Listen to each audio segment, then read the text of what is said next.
Assalamualaikum warahmatullahi wabarakatuh.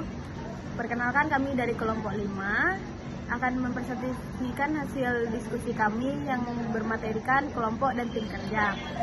Saya Tiara Devina dengan NIM 22053110. Saya Samara Zulfinala dengan NIM 22053111. Pengertian kelompok kerja dan tim kerja.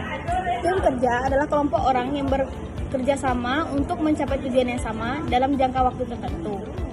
Kelompok kerja adalah sekelompok orang yang bekerja sama dalam suatu organisasi atau lingkungan kerja. Perbedaan antara kelompok kerja dan tim kerja.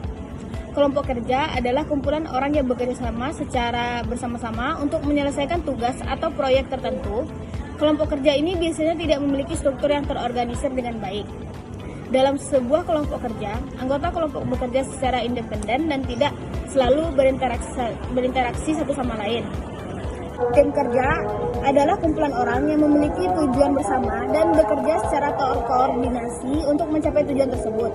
Tim kerja biasanya memiliki struktur yang terorganisir dengan baik dengan peran yang terdefinisi jelas untuk setiap anggota tim. Setiap anggota tim bertanggung jawab atas tugas tertentu dan bekerja secara kooperatif untuk mencapai tujuan yang telah ditetapkan. Dalam tim kerja, interaksi dan kolaborasi antara anggota tim sangat penting karena keberhasilan tim tergantung pada kemampuan tim untuk bekerja sama. Jenis-jenis tim kerja. 1. Tim fungsional. Tim ini terdiri dari anggota yang memiliki keahlian atau kompetensi yang berbeda, namun bekerja pada proyek yang sama untuk mencapai tujuan tertentu. Tim proyek. Tim ini dibentuk untuk menyelesaikan proyek tertentu dalam waktu yang ditentukan dengan anggota yang memiliki spesialisasi yang berbeda. Tim pemecahan masalah. Tim ini terdiri dari anggota yang bekerja sama untuk mengidentifikasi dan menyelesaikan masalah atau tantangan tertentu. Tim manajemen. Tim ini terdiri dari manajer atau pimpinan yang bertanggung jawab untuk mengelola tim dan memastikan tujuan tercapai. Tim pelatihan.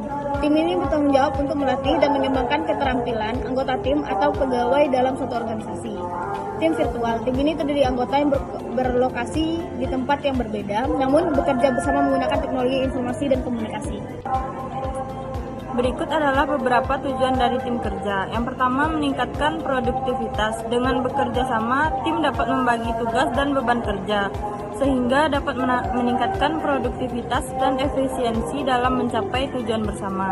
Yang kedua, meningkatkan kualitas kerja. Dalam tim kerja, anggota dapat saling memberikan masukan dan memperbaiki pekerjaan masing-masing, sehingga dapat meningkatkan kualitas hasil kerja. Yang ketiga, meningkatkan inovasi. Dalam tim kerja, anggota dapat saling berdiskusi dan berbagi ide, sehingga dapat memunculkan ide-ide baru dan inovatif dalam mencapai tujuan. 4. Meningkatkan kepuasan kerja. Dengan bekerja dalam tim yang efektif dan efisien, anggota dapat merasa puas dengan pekerjaan mereka dan merasa memiliki kontribusi yang penting dalam mencapai tujuan bersama. Yang kelima, meningkatkan kemampuan individu. Anggota dapat saling belajar dan mengembangkan kemampuan masing-masing sehingga dapat meningkatkan kemampuan individu secara keseluruhan. Jenis-jenis kelompok kerja. Berikut adalah beberapa jenis kelompok kerja. Yang pertama, kelompok formal, yaitu dibentuk oleh manajemen organisasi untuk mencapai tujuan tertentu. Anggota kelompok formal lebih dipilih berdasarkan kemampuan dan keahlian yang dibutuhkan untuk mencapai tujuan tersebut. Contohnya adalah tim proyek atau tim penelitian.